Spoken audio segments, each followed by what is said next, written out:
un truc comme ça, mais donc essayez de faire de jouer le jeu. Il n'y a pas de mauvaise interprétation. Il y en a qui auront lu des articles plus que d'autres. L'idée, c'est de pouvoir expliquer. Ok. Alors, le premier article, alors je les passe tous dans l'ordre sur l'ordi là. Il n'y a pas de préférence. Ok. Donc, est-ce que quelqu'un peut me dire finalement celui-là? Déjà, première question, qu'est-ce que c'est comme type d'article? Est-ce que c'est revue? Est-ce que c'est un matériel et méthode? Est-ce que c'est une revue de méthode? Est-ce que c'est une revue scientifique? Est-ce que c'est un article original? Est-ce que c'est un article... Donc c'est plutôt un article. Ok. Donc un article original, on va le trouver normalement, pas forcément dans cet ordre-là, mais le titre, l'abstract, ok, ça c'est pour tout le monde. Et on va y trouver intro, matériel, méthode, résultat, discussion. Ok. Ok, donc, je vais commencer. Est-ce qu'il y a quelqu'un qui veut nous dire de quoi? Oui. On vous entend pas très bien. Il va falloir que je prenne le micro encore. En fait, il faut parler Ah putain, je m'en suis sorti la semaine dernière. Ça marche mieux là? Ça marche bien, merci. D'accord. Donc, est-ce qu'il y a quelqu'un qui peut nous parler de l'article? Et à la limite, je ferai un résumé où je répéterai ce que vous direz. Donc, est-ce qu'il y a un volontaire pour nous dire de quoi parle cet article? Ça ne veut pas forcément dire que cette personne-là va se taper toutes les questions de l'article. Allez. On va y venir, je vais devoir vous désigner. C'est un peu mieux.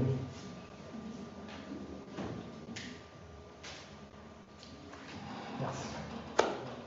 Il parle de l'échappement immunitaire dans le cancer de la prostate. Ouais. C'est causé par HIF. Et du coup, HIF, en fait, c'est là pour médier le signalement par un micro-ARN, d'autres protéines régulatrices, et ça induirait un échappement immunitaire dans le cancer de la prostate. D'accord. C'est ça. À peu près. Est-ce que tout le monde est d'accord? Ok. Est-ce qu'on peut maintenant être un peu plus spécifique?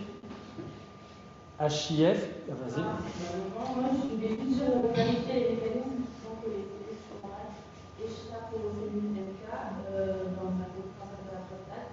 Et le mécanisme, c'est via la voie HIF, qui est un facteur induit par l'infection. Voilà, donc là on a un truc un peu plus nouveau, c'est ça, mais HIF, qu'est-ce que c'est? C'est un facteur qui est induit par l'hypoxie. Est-ce que vous savez dans quel contexte on a l'hypoxie chez nous? Si vous me dites cancer, c'est sûr, vous allez gagner, mais un peu plus spécifiquement, dans quel endroit, dans quel type de cancer? Ah, je voyais, ok, non, en général, on va cancer. Ou en général, mais plutôt dans le cancer. Allez, on est dans NK et cancer. Une piste, l'hypoxie, c'est quand on a moins d'apport d'oxygène. Pardon? Alors, les leucémies, c'est un cas particulier, on va y revenir, mais alors, les leucémies, ça touche les globules blancs, on est d'accord? Donc, qui c'est qui se charge de véhiculer l'oxygène dans l'organisme? Globules rouges, d'accord? Et à quel endroit, finalement, sont véhiculés, cet oxygène est amené dans tous les tissus, d'accord? Donc, dans quel contexte on va se retrouver en hypoxie dans le cas de cancer, d'après vous?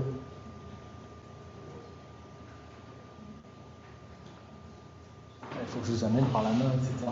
Donc, quand il y a une tumeur solide, okay, la tumeur solide, ça va faire une masse tumorale qui va être, une fois que la tumeur se développe, on va avoir une vascularisation. D'accord? Vous avez entendu parler de la néoangiogénèse. Grosso modo, c'est la construction d'une circulation sanguine autour de la tumeur. D'accord? Et donc, du coup, une fois que la tumeur elle est suffisamment développée, il va y avoir un apport sanguin. Mais avant, d'après vous, qu'est-ce qui va se passer? C'est l'apport sanguin qui a l'oxygène qui arrive dans un tissu normal. Okay?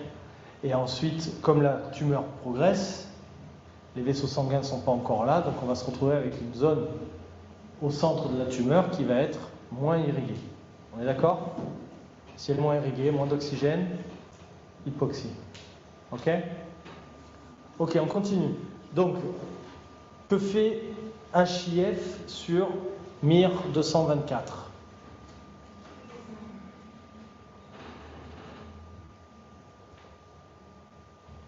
Ouais. Elle augmente l'expression de.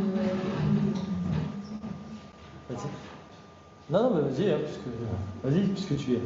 Elle augmente l'expression de MIR 224. Ouais. Qui va inhiber la camasée cytotoxique des cellules NK dans le cancer. Ok. Tout le monde est d'accord avec ça? Alors finalement, on a fait un petit peu le résumé de l'article. Hein. Induction de HIF parce qu'on a de l'hypoxie ici, cancer de la prostate. Alors c'est un cancer de la prostate, vous avez vu que c'est un peu spécial, c'est un cancer métastatique.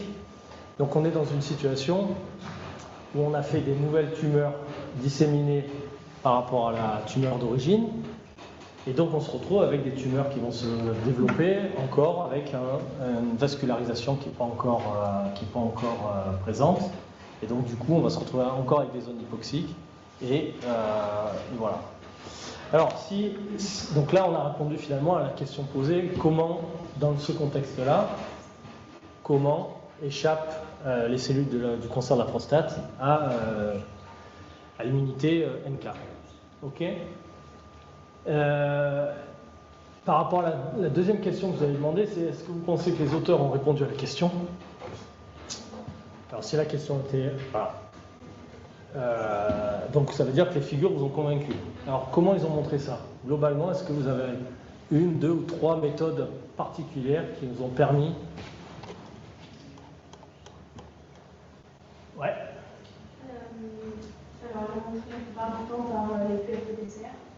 Ok. Donc là, ils ont montré par QRT-PCR, sans être exhaustif. Hein.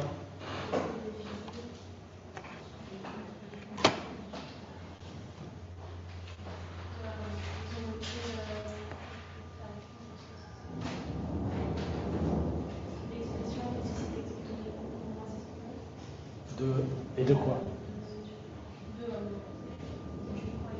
Ok. Donc QRT-PCR. Ok. Il y a autre chose? Western blot. Alors pour montrer quoi cette fois? Le taux de protéines HDL en alpha dans les cellules. Ok. Test ELISA pour regarder. La concentration NG. Interféron gamma. Donc interféron gamma qui est donc la fonction des cellules. Finalement, on refait la fonction des cellules NK, d'accord? Donc Western blot et QPCR. Est-ce que ça vous convient comme méthode essentielle pour découvrir... c'est pas une critique par rapport à l'article, hein, c'est ce que vous voyez autre chose. Pour répondre à la question, je vous rappelle, hein, vous avez dit que IF1 va agir sur le MIR 224 en l'up-régulant. Et vous savez comment marche un microRNA? Pardon? Il inhibe la traduction des ARN. Donc du coup, il inhibe la traduction de NKp46, qui est un récepteur activateur. Tout le monde est d'accord avec ça? Et donc comme il y a moins de NKp46, logiquement, on a moins de NK qui peuvent... Enfin, les NK répondent moins bien. Ok?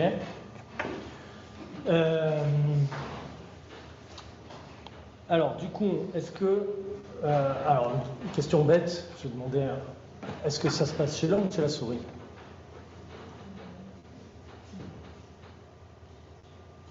C'est souvent un truc qu'on commence à éviter. Vous savez qu'il y a un truc rigolo. Quand moi j'étais en thèse, il fallait préciser que dans les abstracts, dans les articles, dans les demandes de financement, il fallait qu'on dise si on travaille chez la souris ou chez l'homme, parce que c'est des contraintes qui sont complètement différentes.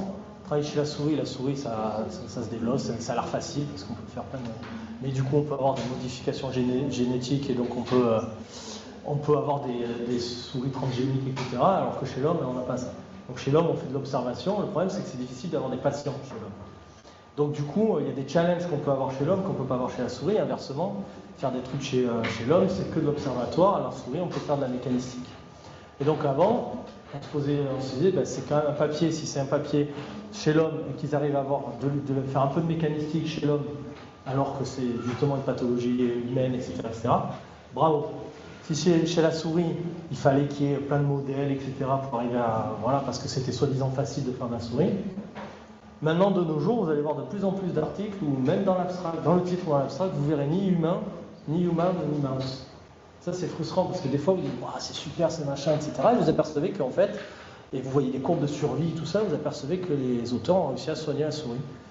Vous dites, donc, c'est toujours intéressant quand c'est du mécanistique, mais vous savez aussi que la souris, c'est pas un homme et que la transversalité n'est pas vraie, entièrement vraie.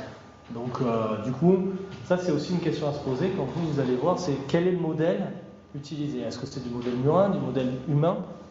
Est-ce que c'est du sang périphérique? Est-ce que c'est du sang qui est issu de la tumeur? Est-ce que c'est des cellules qui sont issues de la tumeur?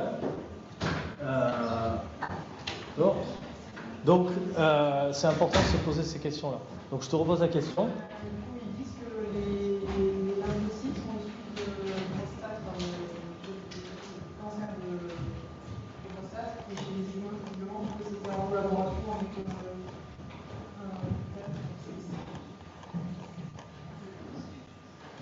Et où c'est qu'on pourrait trouver ça sinon? Ok. En fait, en général, c'est marqué dès le début cells, patient samples, mouse train, quelque chose qui me rappelle effectivement. Là, ça nous dit qu'on est dans des tissus de cancer de la prostate. Ok. Et on a du tissu normal aussi. Ça, c'est important aussi de savoir que les contrôles que vous avez vus, ou que vous allez voir si vous allez creuser sur le papier, c'est des contrôles de prostate normale. Parce que des fois, c'est pas toujours. C'est un challenge aussi pour les chercheurs qui travaillent chez l'homme d'avoir du tissu, du vrai contrôle. Parce que sinon, on a quelque chose qui est incomparable. Parce qu'on voilà. Ok.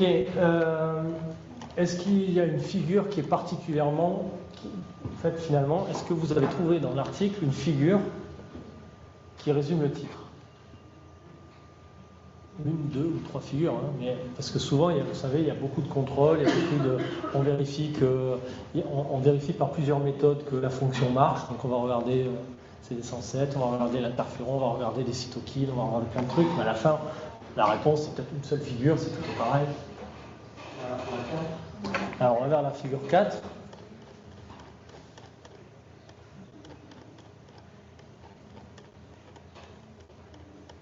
Alors, qu'est-ce qu'elle nous montre, la 4? La 4, elle englobe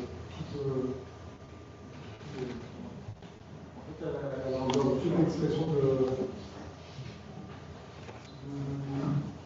l'IRNA qui provient de ces NK en fonction du signalement ou de la suppression du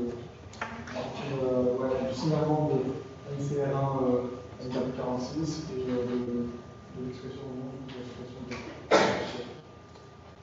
Et ça, c'est fait sur des cellules normales. C'est des cellules, ouais, c'est la question que je te pose. Donc, par exemple, si je vais dans le matériel méthode de cette figure, je vais regarder que la figure B, par exemple, c'est fait sur la cytotoxicité des cellules MK92. Donc, c'est une lignée cellulaire. C'est pas une... on descend, IL2 activité, donc toutes les figures où ils ont regardé la fonction, c'est sur des cellules MK92. Donc c'est des cellules, alors, tu as raison, si on regarde la figure A, elle nous montre l'expression du récepteur d'intérêt, le récepteur activateur MKP46, qui s'appelle aussi NCR1. On voit avec un microRNA qui va réduire l'expression ou pas, etc. Donc la conclusion, il joue avec soit on ajoute le microRNA, soit on ajoute IF1 et on voit si l'un va dans un sens, ça va dans l'autre, etc. Donc la réponse est correcte.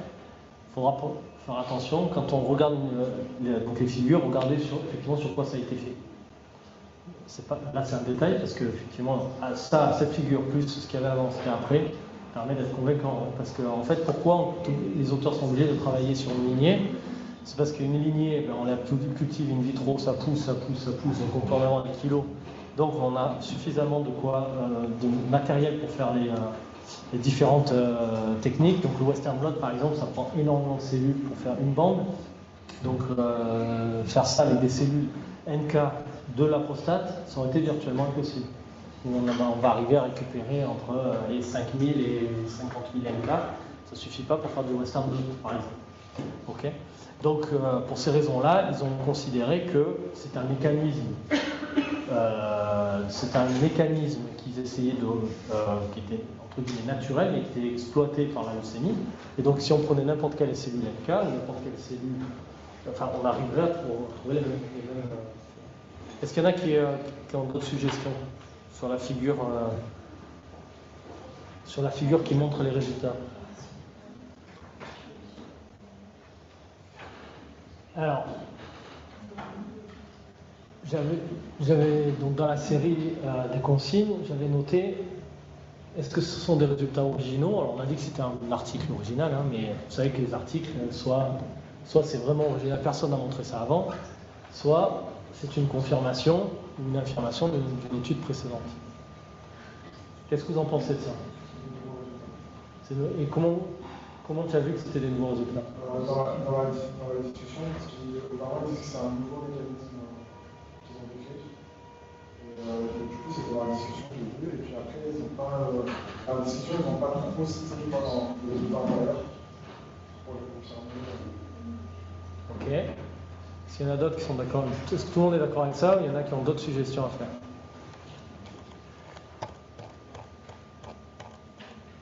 Donc, c'est bien. Et sinon, un autre argument aussi, c'est regarder ce qui se passe dans l'intro. Parce que des fois, s'il y a quelque chose. Alors évidemment, si quelqu'un a montré l'exact opposé, ça ne va pas forcément être marqué dans l'intro, mais potentiellement, mais ça peut l'être dans le sens où un tel et un tel ont trouvé que ça et ça, mais c'est pas très clair parce qu'on ne sait pas quel est le lien entre eux. Voilà. Là, on a 3 partenaires, on a IF, on a le microRNA et on a un récepteur activateur. Bon, eh ben, on n'est pas à l'abri que dans le cancer de la prostate, ce qui a été montré, je ne sais plus quand date de papier, date de quand ce papier 2018, voilà, donc en 2016, je crois, il y a un papier sur la prostate qui montrait que justement il y avait une altération de récepteurs, etc. Donc potentiellement, on savait déjà que le NKp46 était non régulé, on ne savait pas comment. Donc ça peut potentiellement être mentionné dans l'introduction, mais en disant il n'y a aucun mécanisme connu. Donc ça permet de dire, bon, s'ils sont allés là-dedans, et que le papier, je suis en train de le lire, c'est-à-dire qu'il a été reviewé, etc. Donc ça veut dire qu'effectivement c'était quelque chose de nouveau. Ok. Bien. Est-ce qu'il y a des questions là-dessus? Oui, c'est pas compliqué, c'est pas une challenge que je cherche, c'est juste essayer de voir si en quelques minutes on est arrivé finalement à tirer l'essentiel de ce papier. Et si vous aviez besoin de savoir comment marche IFOA, n'importe lequel de ces trucs, ben vous savez que ce papier-là, comment il en parle, ce qu'ils ont fait, etc. Ouais. Juste pour savoir, quand par exemple on utilise des animaux dans un display et tout ça, c'est pas marqué à la fin de l'article. Il n'y a pas noté normalement à la fin de l'article qu'ils ont utilisé les animaux et que c'était dans le règlement. Alors maintenant, de nos jours, quand on utilise des animaux, on est obligé de fournir un numéro d'agrément. Parce que l'expérimentation animale est très contrôlée maintenant en France, en Europe et dans le monde, à part en Chine peut-être encore.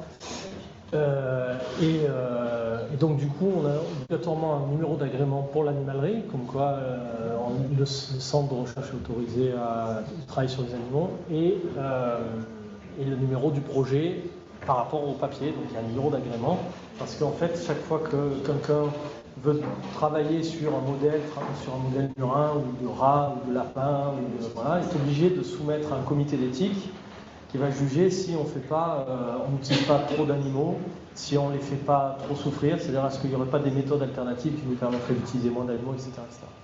Donc souvent c'est dans le matériel et méthode qu'on va voir que les souris ont été élevées dans l'Animal Facility Under Ethical Agreement Number, etc. Donc c'est plutôt dans le matériel et méthode que c'est marqué.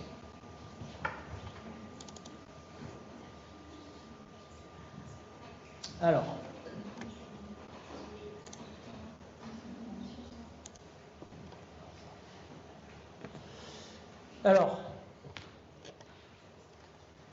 Est-ce qu'il y a quelqu'un qui peut me dire de quoi parle cet article?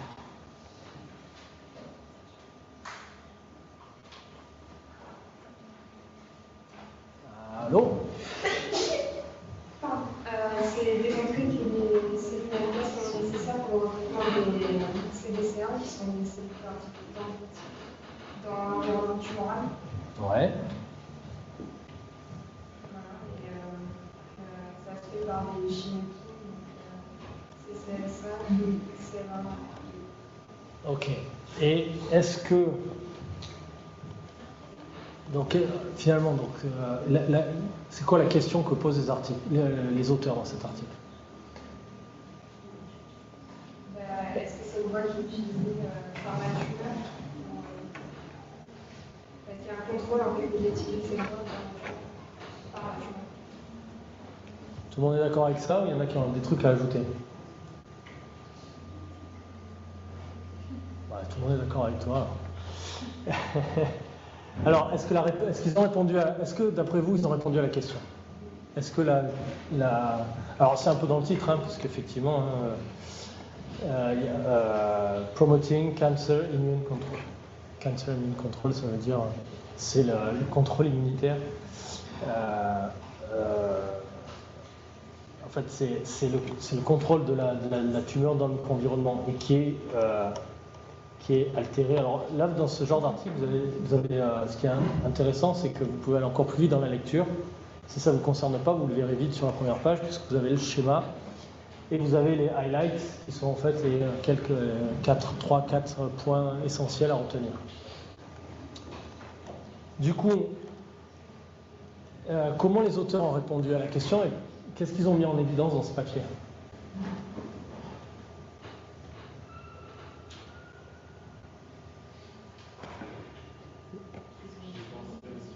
Comment? Alors, la question c'est est-ce que la tumeur, tu me dis si je me trompe, est-ce que la tumeur a un impact sur cette voie de régulation qui est que les NK communiquent avec les CDC via des chimioquines? Pas dit de la même manière, mais c'est à peu près ce que tu as dit. Et donc la question posée c'est est-ce qu'ils ont répondu à la question et comment ils ont répondu à la question?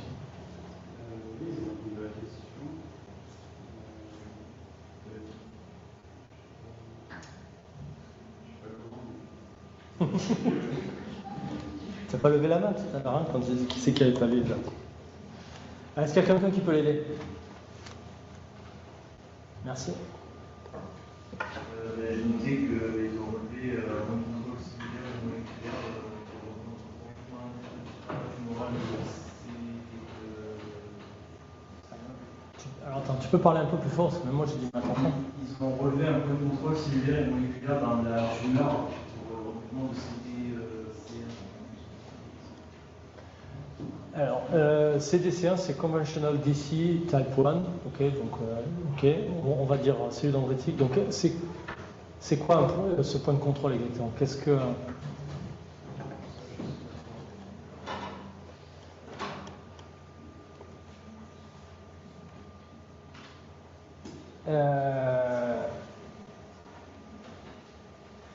Il y a quelqu'un qui peut nous aider? Ça fait déjà qu'il y avait du CDC1 intratumoral, parce que les résultats ont déjà été confirmés en discussion. Et du coup, ils ont mis le test de NK jouer un rôle dans la régulation, dans le contrôle immunitaire via un CDC1. Ils ont mis ça en place en utilisant des cultures cellulaires et des souris et ils ont testé ça chez la souris. Ok. Et donc. Ok. Donc, du coup, la question d'après, c'est par quelle méthode ils ont fait ça et par justement quels outils ils ont utilisés. Alors, on va laisser une chance aux autres, mais par quels outils ils sont arrivés à montrer qu'il y avait une interaction cellule NK, cellule dendritique dans le micro-environnement tumoral. Alors, en plus, ça vous facilite la tâche, parce que Si vous aviez noté sur votre bout de papier juste des phrases avec cette figure-là, vous auriez compris. Hein. Donc ils ont utilisé... Donc déjà, ce que j'attendais finalement, c'était est-ce que le contrôle, est-ce que c'était la dernière phrase des highlights, c'est que apparemment la prostaglandine 2 qui est produite par la tumeur, elle est là pour altérer cette communication entre les NK et les cellules dendritiques, voire pour altérer à la fois les NK et à la fois les cellules dendritiques. Et comment ils ont montré ça? En utilisant, c'est ici, des cellules tumorales qui ne produisent pas de PGE2, donc qui sont déficientes pour l'une des enzymes capable de faire la synthèse de la prostaglandine 2. Et en comparaison, ils ont montré que ils ont utilisé des tumeurs qui étaient capables de produire de la PGE2. On est d'accord? Donc ça, c'est les modèles qu'ils ont utilisés. Alors si vous avez un doute, c'est pareil, vous retournez dans le matériel méthode, qui cette fois, la différence est plus bas. Ou alors il est dans le matériel...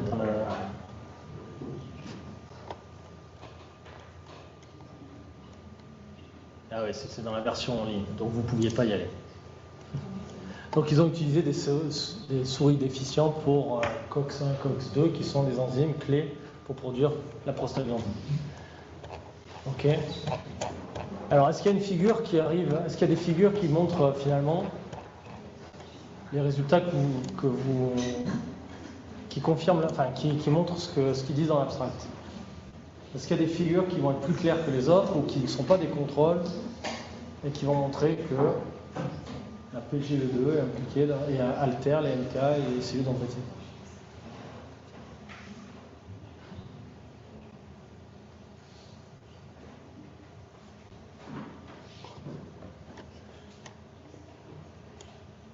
Alors souvent il faut se référer à la figure 1.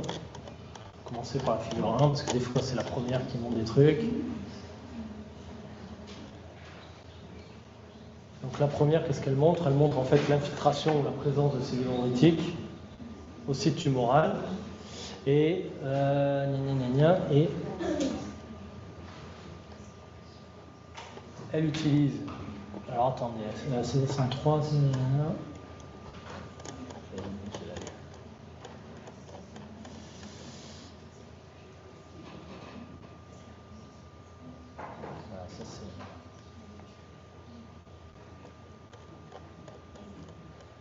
Première phrase, premier titre du premier paragraphe des résultats. Les cellules dendritiques accumulent dans l'environnement tumoral des tumeurs déficientes pour la prostaglandine. Donc s'il n'y a pas de PGE2, parce qu'on utilise une COX deficient tumeur, c'est quoi ces tumeurs? Elles sont là. PTGS1-2, KO, BRAF, donc ça c'est PTGS, ce sont les enzymes qui codent pour COX1 et COX2. Et BRAF muté, c'est une mutation qui va induire la carcinogénèse. Et donc du coup, ces cellules-là, la BRAF, elles vont développer une tumeur chez la souris.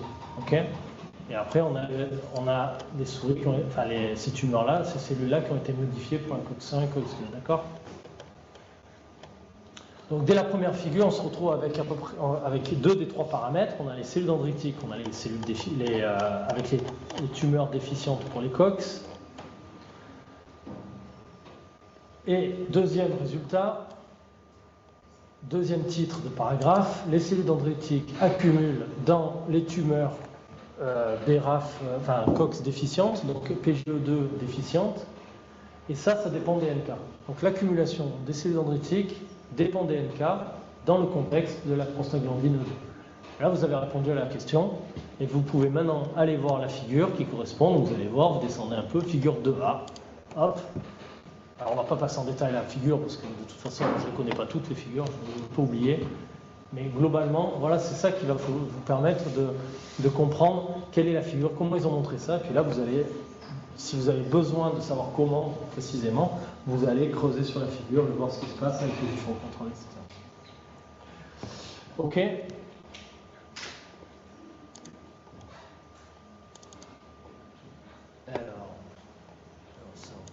On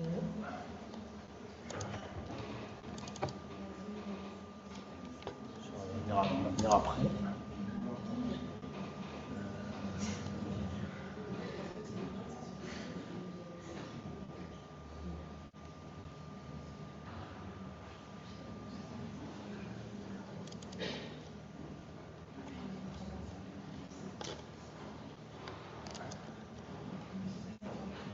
Alors,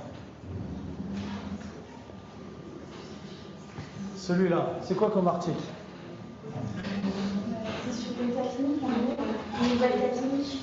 Donc c'est plutôt méthodologique. Ok. Donc c'est un article de revue et quel est l'objectif? Quelle est la question posée dans cet article méthodo?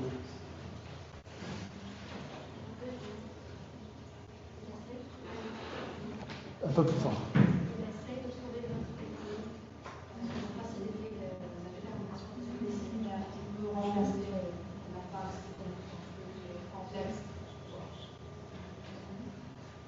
Exact.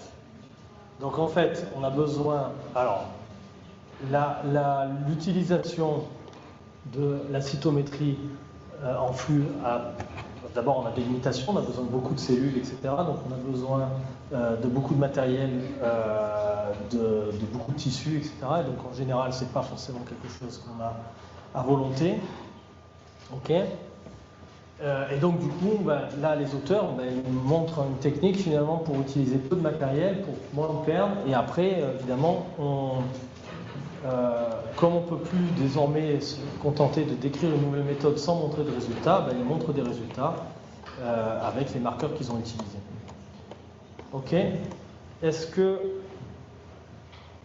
Donc je ne vais pas vous demander si la question est répondue, forcément la question a été répondue. Et finalement, est-ce que vous avez vu dans le texte, qui est relativement court, est-ce que vous avez vu quel genre de méthode ils utilisaient?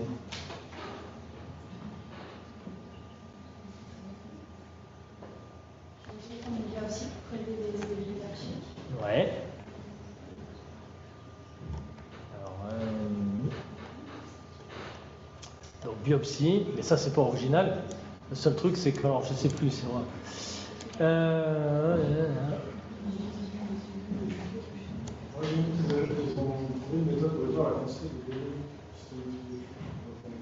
Alors ça va être la deuxième étape effectivement où ils ont beaucoup de... C'est la manière dont ils ont représenté les données après. Mais regardez ce qu'ils mettent là. In the collection of rare samples, donc des échantillons rares sur de longues périodes de temps, où l'acquisition de spécimens sur des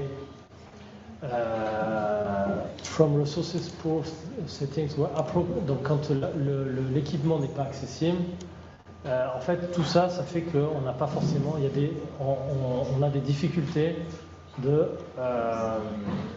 mener des études longitudinales, de mener sur des échantillons de patients, etc., etc. Bon, il faut lire le début du paragraphe, ok. Et juste après, ce qu'il dit, c'est pour répondre à ça, nous avons développé une méthode pour cryopréserver, pour congeler des échantillons de cellules fixées avant les manips, ok. Avant, before actual flow cytometry staining, ok. Donc on reste dans la cytométrie. Mais par contre, subsequent SNE analysis, ça c'est l'analyse multiparamétrique qu'ils ont montré derrière. Okay. Donc nouvelle méthode, ça répond à des questions. Quelle est la méthode? Eux, ils essayent de montrer que en développant cette méthode-là, ils arrivent à une meilleure qualité d'échantillons et une grande quantité. Parce qu'en fait, quand on décongèle des échantillons, on en perd, etc. Bon, je vous laisse lire le truc, c'est pas très très long. Mais voilà. Est-ce qu'il y a des figures qui sont convaincantes? Alors, la figure 1, c'est tout ce qu'ils peuvent faire après. Ok.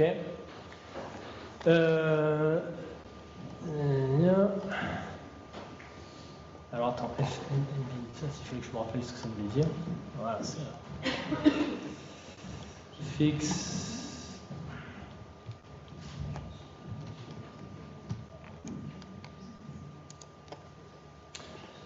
Fine needle aspiration biopsies. Ok. Ok, donc c'est ça qu'ils ont récupéré qui congèle. Pardon?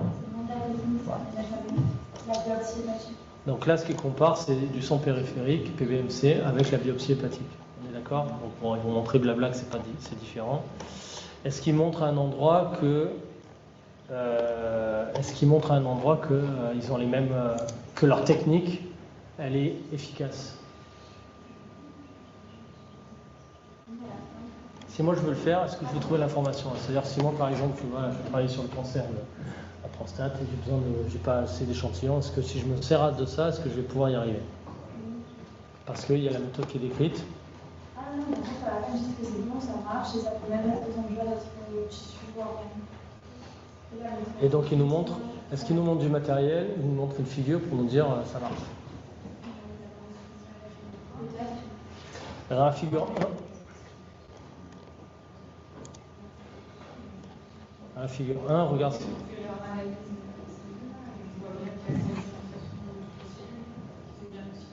Ah oui, si, ça veut dire qu'il y a un marquage pour tous les sites. D'accord, sauf qu'ils ne nous disent pas, dans cet article-là, ils ne nous disent pas si ce que vous faites d'habitude, de dire, non, on va si c'est mieux ou pas.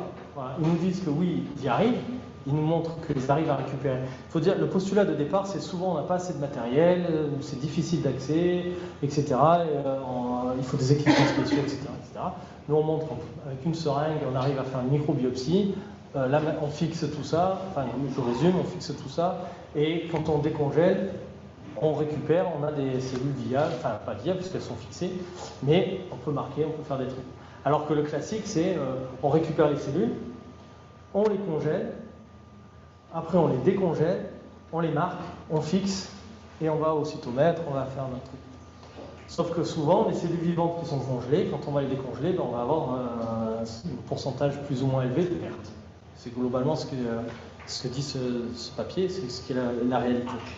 Donc eux, ce qu'ils montrent dans la figure 1, c'est oui, on est capable, regardez, on est capable de faire du CD3, CD4, CD8, CD11C, CD14, etc. Et est-ce que ça nous dit dans cette figure si ça marche aussi bien que la méthode classique? C'est pas vraiment le cas, sauf dans la figure D par exemple. Si je vous mets la figure D, la figure C, hein. Si j'ai recovered cells, pourcentage PFA, cytofix, FOXP3, donc 3 méthodes de fixation et la méthode de non-fixation. Quand je ne fixe pas, ben j'arrive à récupérer 10 000 cellules et là ils arrivent à récupérer entre 20 et 30 000 cellules. Ok?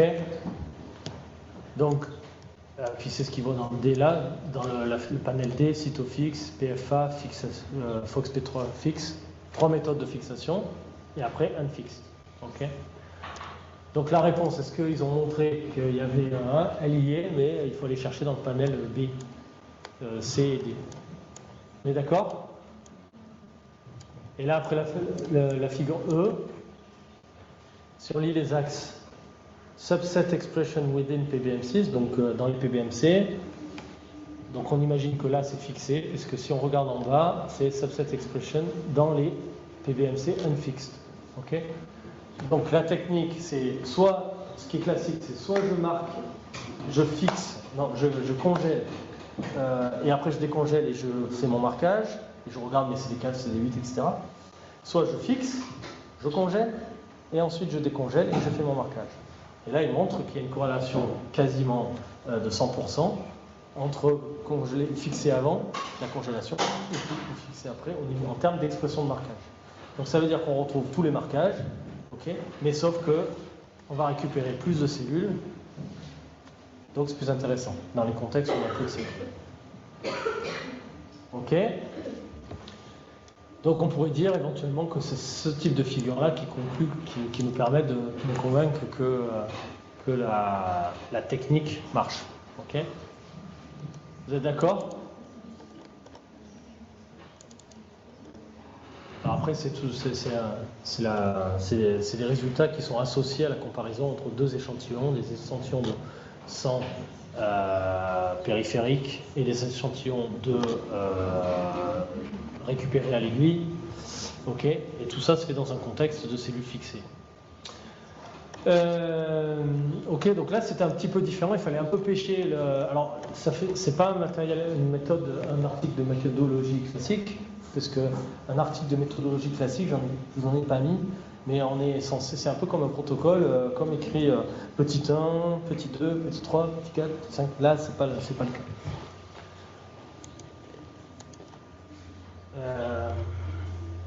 Alors, un autre article que je voulais passer en premier, c'est On va se les faire comme ça. non, je vous rassure. Mais par contre, il y en avait un sur communication.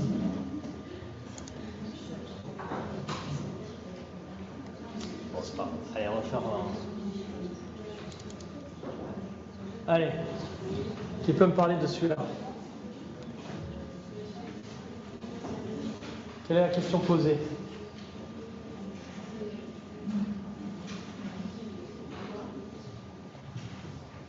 Elle est sur ma droite.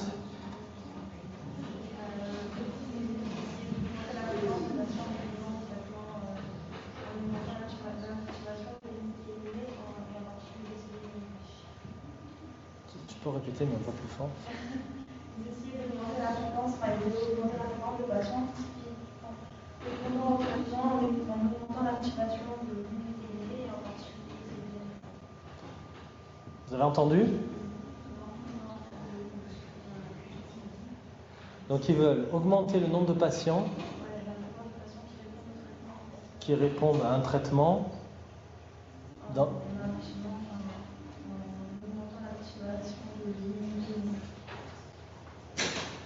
En augmentant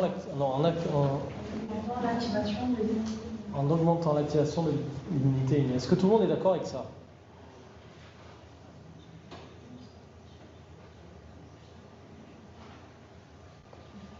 Donc, là, ce qu'ils disent dans le titre, c'est l'environnement, le micro-environnement tumoral altère le recrutement, le phénotype et la fonction des cellules NK. Il n'y a pas d'intervention par rapport à ce que tu viens de dire, on n'essaye pas d'augmenter machin, c'est eux ce qu'ils disent, c'est dans ce contexte-là, dans le cancer de l'endomètre, on a une altération des cellules NK et du phénotype et de la fonction. On a cherché l'impact du micro-environnement sur les cellules NK et ils ont trouvé qu'il y avait des molécules co-inhibitrices qui diminuaient les chimokines qui permettent de constituer dans les cellules NK et du coup ça altérait ces chimokines et du coup ça diminuait les cellules NK dans le tumeur. Alors, donc on diminue les chimiokines, où ça, dans le site tumoral. J'essaie de répéter pour que avec le micro ça marche, mais... Dans le micro-environnement tumoral, il y a une diminution des chimokines qui sont censées attirer les cellules. Voilà, diminution des cytokines qui attirent les NK. Et après, ils ont trouvé qu'au niveau entre les cellules NK, CD103+, et les NK, CD103-, il y avait plus de molécules co-inhibitrices au niveau des CD103+. Ok. Est-ce que tu sais ce que c'est que les cellules CD103+? Non. Alors on se pose la question, on va chercher les cellules CD103+. Tac, tac, tac. Alors on sait qu'ils ont marqué ça. Alors, voilà. Tu sais, ils en parlent dans l'abstract. Peut-être que dans l'abstract ils le disent. Ah. Non. Regardez, c'est écrit dans l'abstract. When we then compare the phenotype of NK cells in the tumor and found that tumor resident CD103 positive. Donc les cellules NK CD103+ sont des cellules résidentes dans la tumeur. À l'opposé, compared to recruited CD103 négative, donc les cellules NK CD103 négatives qui sont recrutées au site de la tumeur. Ok? Donc, les 103+, c'est celles qui sont déjà dans le site. Donc là, on est dans le tumeur, dans l'endomètre. Dans l'endomètre, il y a des cellules NK qui vivent là, qui viennent, une fois qu'elles ont maturé, etc., elles vont se mettre dans les différents tissus. Et quand elles sont résidentes dans les tissus, elles expriment le marqueur CD103. ok. Et quand elles n'expriment pas le marqueur CD103, c'est que potentiellement, soit elles l'ont perdu, soit elles l'ont jamais eu. Et donc, si elles l'ont jamais eu, c'est parce qu'elles sont arrivées à ce site de... Alors, dans la plupart des tissus, le CD103, c'est un marqueur de tissu résident, de NK résident. Donc, c'est le cas dans le foie, c'est le cas dans l'endomètre, c'est le cas dans le cancer du poumon, etc. Voilà. D'autres cellules, les cellules T expriment le CD103, pardon. Expriment aussi le CD103. Je ne sais plus ce que c'est par contre. C'est pas parce qu'elles sont dans la tumeur, c'est juste parce qu'elles sont résidentes. Elles sont résidentes dans le tissu. Dans le tissu, pas déjà. Voilà. Et il se trouve que la tumeur est là aussi, donc voilà. Ok, donc on a des chimiokines qui sont altérées, on a une différence, sur une expression de molécules co-inhibitrices dans les CD103+. Les molécules inhibitrices, au plus elles sont exprimées, au plus elles sont. Voilà. Bon, on est d'accord avec ça? Alors, c'est bien. Quelles seraient les figures qui nous permettraient de montrer ça?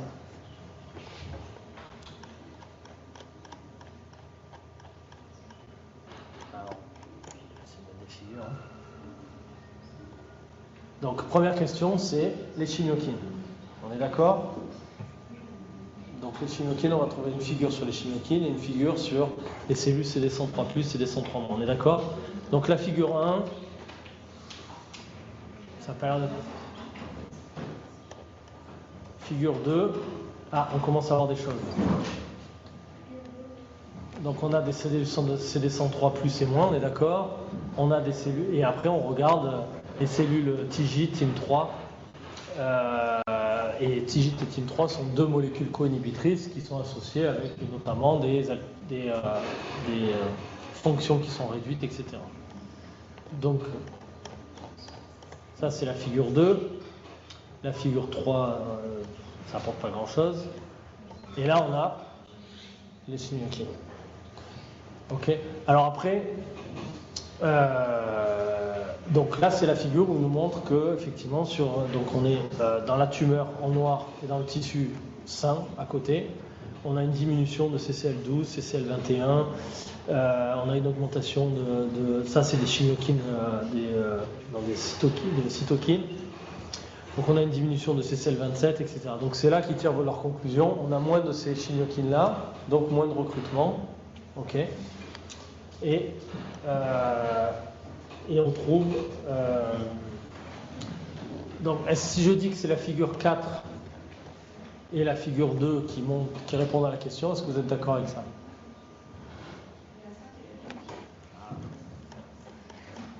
Qu'est-ce qu'elle nous montre la 5?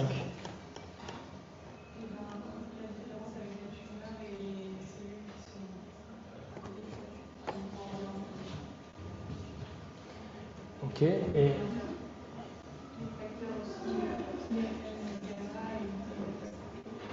Donc interféron gamma, TNF alpha sont réduits dans la tumeur. Ok. Donc finalement, il y a une troisième chose. On a dit qu'il y avait un recrutement qui pouvait être diminué à cause des chimiokines. On a dit qu'on avait... qu'est-ce qu'on a dit qu'on avait sur la figure 2? Dans les molécules inhibitrices, figure 4, et après la fonction. Et finalement, si on revoit le titre, fonction, phénotype, c'est les molécules de co-inhibition, et recrutement. Donc cette fois, on n'a pas une figure qui résume tout, c'est parce qu'on a trois phénomènes. Ok. Et donc finalement, est-ce que ce sont des articles? Est-ce que c'est un article qui confirme quelque chose, ou est-ce que il montre quelque chose de complètement nouveau? Ils ont juste que ce micro-environnement de ces cellules il n'a pas été bien caractérisé par rapport à d'autres tumeurs.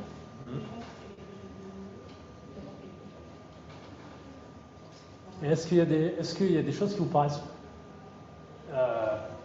pas poussées suffisamment loin dans cet article par rapport aux trois figures qu'on vient de voir?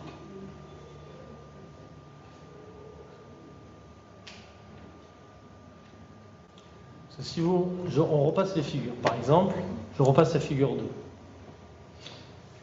La figure 2, elle nous montre, j'ai des molécules qui sont plus régulées, donc plus exprimées, TIGIT et TIM3, dans des cellules CD103+, résidentes. D'accord? Je passe à la figure suivante, enfin, je saute la 3, et je vais à la 4. Cette fois, on a... Est-ce que vous voyez TIGIT, TIM3, CD103 là?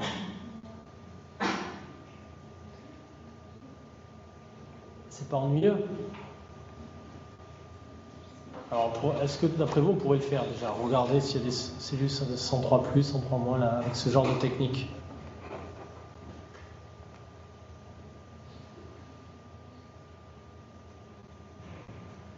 Bon, évidemment, on ne pourrait pas le faire parce que c'est de l'ELISA. Alors, il faudrait éventuellement trier les cellules CD103, plus et moins, les mettre en culture, les stimuler, regarder si elles font ces cytokines ou chimioquines, in vitro, etc. Alors que là, ce qu'ils se sont contentés de faire, c'est de récupérer le tissu, dissocier le tissu, récupérer le liquide, le surnageant de dissociation, hein, ce qui leur a servi à isoler les cellules, mettre en suspension les cellules du tissu ou du tissu adjacent, tissu tumoral ou tissu adjacent. Et dans ce surnageant-là, ils ont mesuré, savoir s'il y avait plus de cytokines, plus de chimioquines, etc. Okay. Et du coup, est-ce qu'on a une idée de qui produit ces cytokines? Non. Et qui est plus sensible? Non. Et est-ce que ces cytokines qui sont moins exprimées, est-ce que ce sont elles vraiment qui attirent les cellules NK? Je ne pense pas, on ne sait pas. Et ici, est-ce qu'on aurait pu regarder s'il y avait des cellules CD103+, 103-, TIM3+, TIM3- dans cette figure-là? Ça a été fait? Parce que... Ah, il manque une figure 6. Non, qu'est-ce que vous en pensez? Bon, après, c'est une critique. Alors, si vous avez vu, c'est le labo dans lequel je travaille, donc je ne vais peut-être pas trop critiquer quand même, sinon si jamais vous le répétez après, je vais avoir des problèmes.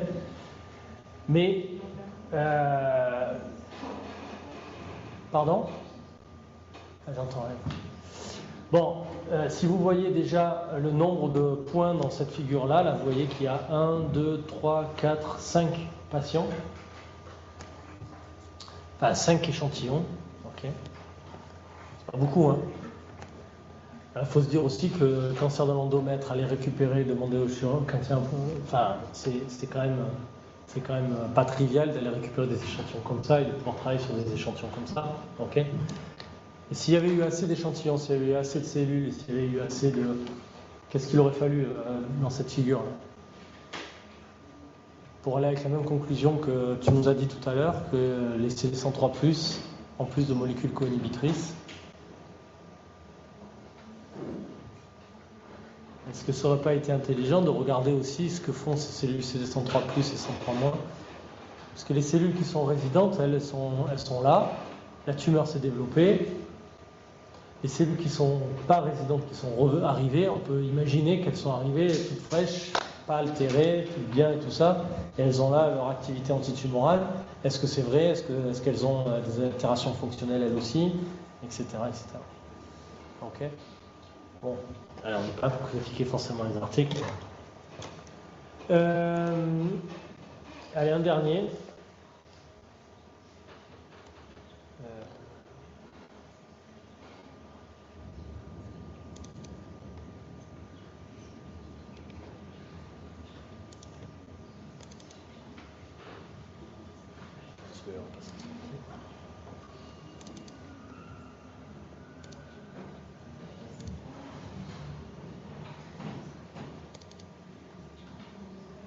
Allez, c'est l'heure.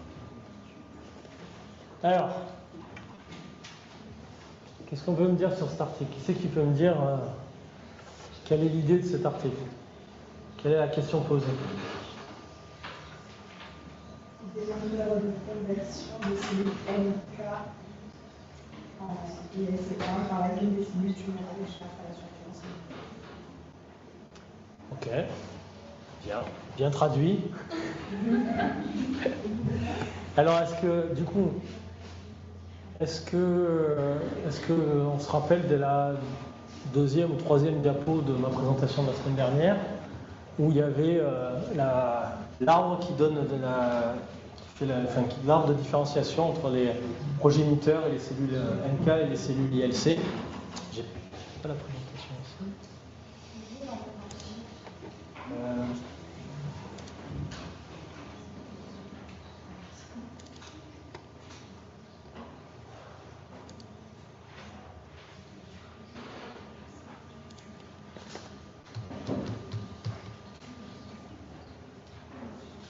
Ok. Donc en fait, si on se rappelle ce que j'ai raconté, les NK, elles font partie du groupe 1 des JLC. Et ce qui les distingue, c'est que elles vont être, ça va donner des ILC cytotoxiques, les NK, ou les ILC1 qui ne sont pas cytotoxiques. Ok. Et ce qui a été montré. Ce qui est montré dans cet article, c'est que en fait, la flèche bleue, c'est un des premiers papiers. Alors, je réponds à une des questions que je vais poser après. C'est un des premiers papiers qui montre que la flèche bleue existe. Ok. Ok. Alors, est-ce que les auteurs ont répondu à la question? Vous avez vu qu'évidemment, la plupart du temps, c'est logique, ils répondent à la question parce que sinon, on poserait une autre question dans le titre d'un article. Alors, par quelle méthode ils ont montré ça? Comment est-ce qu'ils ont montré ça? De manière simple, si vous avez. Analyse transcriptomique et cytométrie en flux. Alors, et quelle est la figure qui montre ça?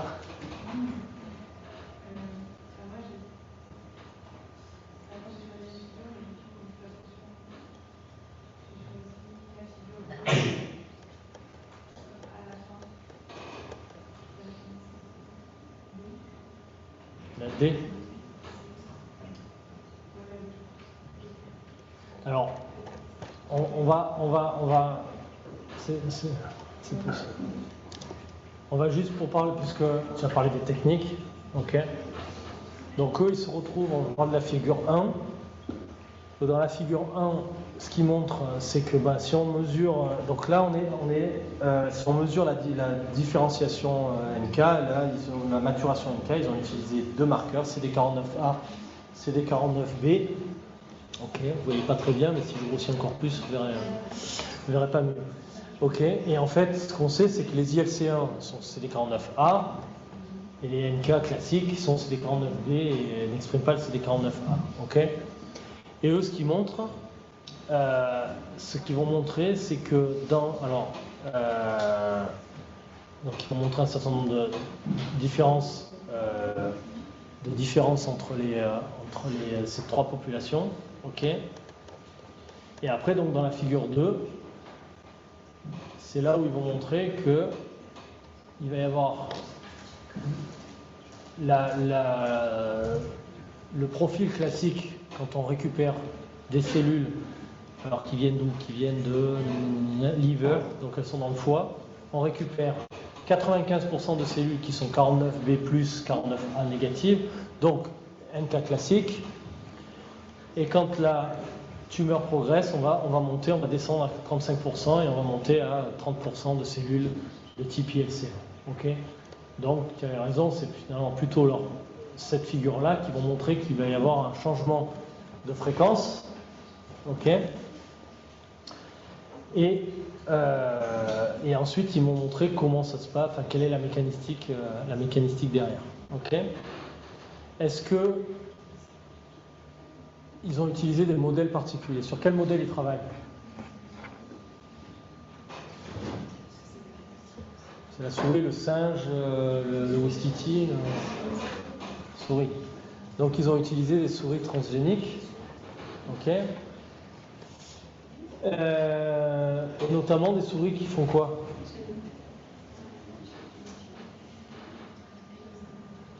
Alors, c'est pareil, si on veut pas aller lire tout l'article, on va commencer par quoi? ce qu'on a fait tout à l'heure. Comment on pourrait aller voir quelle souris ils ont utilisé? Toi au fond là. Si je te posais la question en examen, tu irais chercher où? Quels outils, quelles souris transgéniques les auteurs ont utilisés pour répondre à leurs questions? Donc tu aurais 0 à la question d'examen. J'entends rien. Voilà. Matériel méthode. Allez, on va voir. S'il y est, parce qu'il est possible qu'ils sont en figure supplémentaire. Il en figure. Pardon? Ah oui, c'est vrai, il a aussi.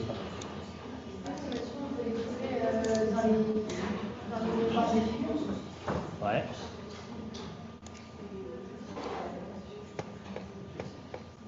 Donc on revient sur la figure dont on parlait tout à l'heure, celle-là. On les trouve aussi dans la légende des figures. Donc du coup, ils ont utilisé quoi? Bon alors, premier point, ce sont des souris qui sont RAG 2 knockout, gamma C knockout. Ok. Après, si vous voulez savoir ce que c'est ces souris-là, ben là vous faites Google, Wikipédia, ce qu'on a dit la semaine dernière. Donc des RAG knockout, ce sont des souris qui n'ont pas de T, parce qu'elles ne peuvent pas faire leur arrangement. Donc elles n'ont pas de T. Et gamma C, elles n'ont pas de chaîne commune aux cytokines, et donc elles ne peuvent pas répondre à l'IL-15 par exemple. Et l'IL-15, c'est une des cytokines majeures du développement NK. Sans IL-15, pas de NK. Donc voilà, donc ces souris-là n'ont pas de T, pas de B, pas de NK. Ok. Qu'est-ce qu'elles vont utiliser? Elles vont utiliser R2FL Mice. Alors maintenant, je peux vous le dire, mais ça doit être écrit dans le texte. Ce sont des souris qui sont TGF-bêta R2 KO. Ok. Donc elles n'ont pas le récepteur au TGF-bêta. Et si on regarde le titre de la figure, la conversion des NK en ILC1 est dépendante du TGF-bêta signalé. Ok, ça c'est quelque chose que personne ne m'a dit parce que c'était pas dans le titre. Ça devait être dans l'abstract par contre. Alpha Neplon un sujet de la TGF-bêta driven conversion of NK cells into LRC1. Ok. Est-ce que c'est nouveau comme mécanisme?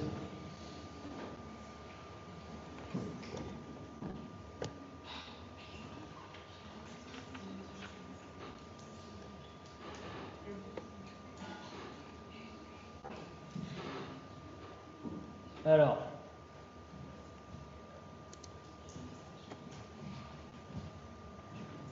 quelqu'un qui veut se tenter de répondre, est-ce que c'est nouveau? Est-ce qu'ils ont donc il y a une conversion entre les NK et ILC1, et premier point, et deuxième point, que ça c'est dépendant du TGF-bêta.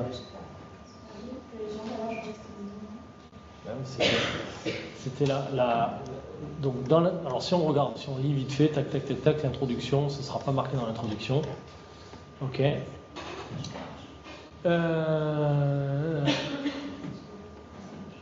Donc, si c'est pas marqué dans l'introduction, vous pouvez toujours aller voir la discussion, on va s'épargner du temps. Ok. Rappelez-vous un truc, c'est que si jamais c'est pas les premiers à le montrer, soit ça veut dire qu'il y a peut-être d'autres papiers à regarder aussi pour vous, quoi. Donc c'est pour ça que quand vous allez lire, parce que vous allez découvrir des domaines, des nouvelles définitions, etc., c'est dans les intros que ça se passe. Okay.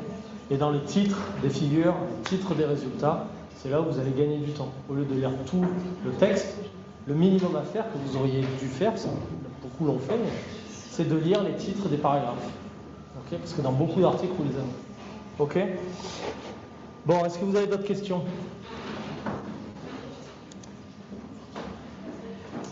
Je vais vous libérer. Vous avez cours après? C'est parfait ça.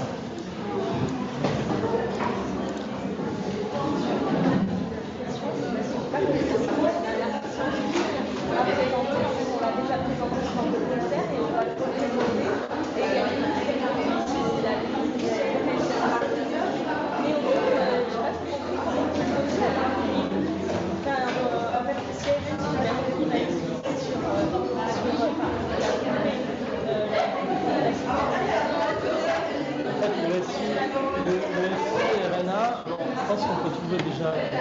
Le SI RNA, lui, donc il a une séquence qui va être complémentaire d'un ARN messager par d'une hélice d'ARN messager. Okay. Et il va se fixer dessus d'empêcher cet ARN d'aller dans les ribosomes ou d'ailleurs à travers toute la space. D'accord. Et donc, du coup, pas de. Voilà. Qu'est-ce qui va devenir de cet ARN-là? Ça va à la fois, ça va bloquer sa progression, et à la fois, ça va entraîner sa dégradation. Après, ça dépend quels sont les sites d'interaction. En fait, si c'est dans les introns, c'est dans le moteur, dans la partie initiale de l'ARN messager, si c'est dans le etc. Il peut y avoir des siRNA qui vont bloquer la traduction dans certains stades, ou qui vont bloquer complètement. Et donc, une fois que c'est bloqué, soit ça maintient tant que là, en fait, les ARN messagers qui sont produits en continu, et que là, le siRNA est produit en continu, donc il pourrait y avoir ce blocage, dégradation de l'ARN messager, et elle se passe. Et puis il y a un signal qui fait qu'on enlève le siRNA, or tout d'un coup, le LRNA est plus bloqué, donc on peut partir dans la bloc. Alors parce qu'en fait, c'est pas 100% de. Si on prend, alors tant pis, hein, je vais le faire devant vous.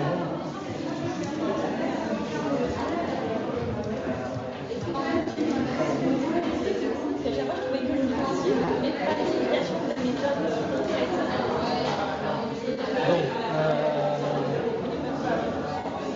où c'est qu'on va trouver voilà. Si on peut imaginer ce truc-là, finalement, donc, en fait, si on regarde, en fait, ce qu'on va se retrouver, c'est que, alors notre SI RNA au départ, c'est pour ça que c'est un peu compliqué, c'est qu'il vient pas, il vient de là. On a un ARN double grain, ok. En fait, il va être processé, il va maturer avec ces molécules-là, sert et LAMDO. En fait, il va faire partie d'un complexe, ok, et qui lui va aller sur l'ARN messager. Ok, quand on revient ici, en fait, on va avoir notre siRNA qui va venir se mettre par complémentarité sur notre ARN messager, il va rester là, et comme il reste là, il va partir en dégradation. Ok. Si on enlève, et en fait, pourquoi des fois c'est exprimé, en fait, des fois on n'arrive pas à éteindre complètement l'expression, c'est que tout dépend en fait, de la quantité. Il faut qu'il y ait en fait, comme c'est une molécule de siRNA sur une molécule d'ARN, il faut qu'il y ait une équimolarité exacte. Autant d'ARN que de siRNA Voilà. qui passent à travers. Sinon, il y en a qui passent à travers. Et là, on en voit. La deuxième chose qu'il faut aussi, c'est qu'il faut qu'il y ait une complémentarité parfaite entre le siRNA et l'ARN messager. Si elle n'est pas parfaite, ça veut dire que l'affinité pour les deux molécules ne vont pas être top. Et donc, du temps que si c'est pas top, ça veut dire que là aussi, il va y en avoir qui vont se passer aux ARN messagers qui vont passer au travers. Donc c'est pour ça qu'en général, quand on a un siRNA, on n'a pas forcément 100% d'extinction. Et c'est pour ça que des fois, les auteurs utilisent, comme là, j'en ai plusieurs siRNA, siRNA 1, 2, 3. Certains sont plus efficaces.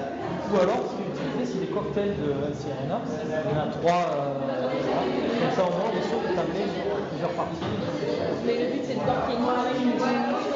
Voilà. La plupart des travaux, sinon, ils font un chaos construit qui enlève carrément d'autres technologies pour ça. Merci, ça m'a bien éclairé.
mais je sais pas exactement sur quoi. Sur quoi est-ce que je me traîne en sérologie, mais je sais pas encore sur quoi il y a tellement de trucs. Donc c'est très lassant. C'est pour l'année prochaine. Oui, c'est pour l'année prochaine, ça prend donc le temps. Ouais, d'accord. Ça, j'ai trouvé un traducteur assez fort. Avec Christophe de la Roche, La Roche-en-Bretagne, voilà. Oui, non, mais c'est un mois et demi, il faut que ça mette quelque chose de base. Ça n'a pas à être, voilà, c'est court. après, il faut voir, il faut profiter de ce stage pour voir un petit peu sur le séminaire interne, il faut voir par rapport au ce qui est intéressant. De toute façon, la réponse aurait été non. En fait, d'abord déjà aussi, le projet évolue plus ou moins vite. Oui, c'est vrai. Normalement, à l'annonce, on va faire, on va prendre des instruments de temps, on va avoir les ressources financières, etc., personnelles, éventuellement, etc. Donc, le plus simple, c'est de garder un business. Donc, si jamais au niveau.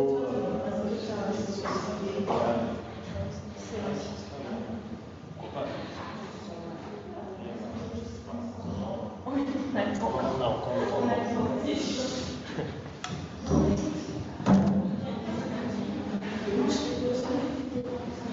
Oui, vous êtes un week-end là? Oui. Dans 5 mois, je vous libère. C'est bon? Allez, au revoir. Et là, tu fais un petit? Non, je reste.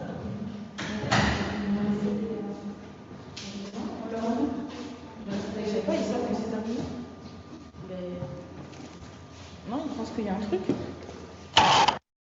Est-ce que vous savez que le cours est terminé?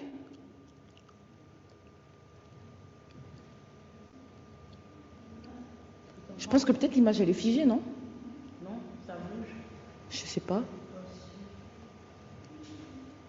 T'es sûr l'image? Moi je les vois pas bouger. Mais regarde, ils bougent pas. Voilà, moi je pense que peut-être l'image elle est restée figée. Sinon ils m'auraient répondu. Non, c'est bon, ils sont morts. Ouais, c'est grave figé.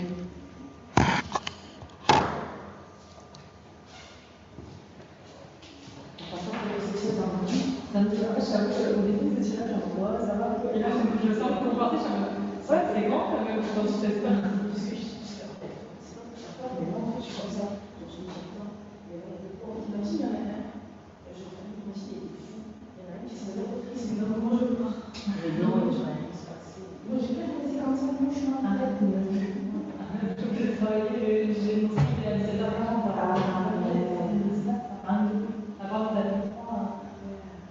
Il avait eu aussi ses passions. Il a dit que les maladies, c'est vraiment C'est chiant, on est dans la séance,